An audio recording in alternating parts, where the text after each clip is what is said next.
राजनीतिक दबाव के जरिए, राजनीतिक सिफारिश के जरिए, राजनीतिक रसूख के जरिए काम निकलवाए जाते हैं। इमरजेंसी सिचुएशन हो तो थोड़ा ठीक भी लगता है, लेकिन क्या अब पॉलिटिकल लीडर्स को भी सोचना चाहिए कि यह बात एथिकल नहीं है?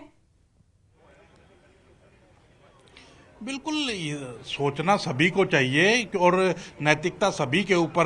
कहीं ना कहीं पालन करना चाहिए, लेकिन करता कोई नहीं है। क्योंकि अभी जिस तरह से सरकार अब पूरे फॉर्म के अंदर है, तीसरी बार सरकार बनी है, लगातार सिस्टम को सुधार रही है, चीज़ों को सुधार रही है। पहले सरकार के जिस तरह से मंत्री हैं या दूसरे नेता हैं वो कहते हुए नजर आते हैं कि पहले पर्ची खर्ची चलती थी, सिफारिशों के आधार के ऊपर, पैसों के आधार के ऊपर नौकरियां लगती थी, लेकिन अब वो लगनी बंद हुई हैं, पर्ची खर्ची चलनी बंद हो गई है। अब जो बीजेपी की सरकार है, तीसरी बार सरकार बनी है, तो कहीं ना कहीं ऐसे ही अब और जो सिस्टम है उनको सुधारने की भी कोशिश है कि कर्मचारी जो हैं वो निर्भीकता से और अपने ईमानदारी से अपना काम करें, लेकिन जो पोस्टिंग उन्हें दी जाती है उसके ऊपर काम करें। अगर कोई इमरजेंसी सिचुएशन है तो उसके बारे में जरूर वो अपने अधिकारियों को अवगत कराएं और कोशिश करें कि उस चीज में कोई बदलाव हो सके। लेकिन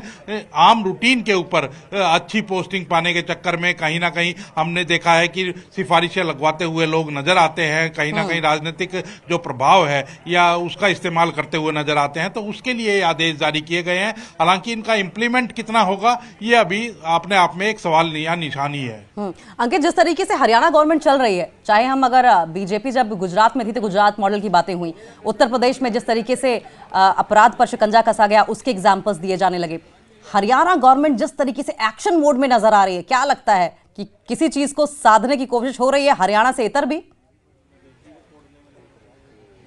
बिल्कुल, हरियाणा का जैसे आपने कहा कि गुजरात मॉडल का जिक्र हुआ, योगी मॉडल का जिक्र हुआ, ऐसे ही अब हरियाणा मॉडल का जिक्र इस बात से लगातार किया जाता है कि बिना पर्ची बिना खर्ची के आम व्यक्ति को, एक गरीब के बच्चे को, एक रिक्शा चलाने के वाले के बच्चे को, एक दिहाड़ी करने वाले के बच्चे को भी नौकरी मिलती है। और उसका उदाहरण हमने देखा कि अभी पीछे प्रधानमंत्री जब एक कार्यक्रम के अंदर थे तो उन्होंने मेंशन किया इस बात को और उन्होंने हरियाणा का उदाहरण दिया कि हरियाणा में अब बिना पर्ची बिना खर्ची के नौकरी मिलती है। हमारी सरकार हरियाणा के अंदर है, तीसरी बार सरकार आई है और इसी का ये एक परिणाम है तीसरी बार आने का कि बिना पर्ची बिना खर्ची के आम आदमी के बच्चे को भी मेहनत के आधार पर नौकरी मिलती है। तो कहीं ना कहीं हरियाणा उसके लिए एक मिसाल बना है और अब हरियाणा भी इस नाम से जाना जाएगा। और भी कई प्रयोग हरियाणा में किए गए हैं, वो चाहे परिवार पहचान पत्र की बात हो, प्रॉपर्टी आईडी की बात हो। हालांकि लोग इससे परेशान भी हुए क्योंकि नई चीज कोई जब भी आती है तो उससे लोग एक बार परेशान जरूर होते हैं, लेकिन परिवार पहचान पत्र की बात करें तो अब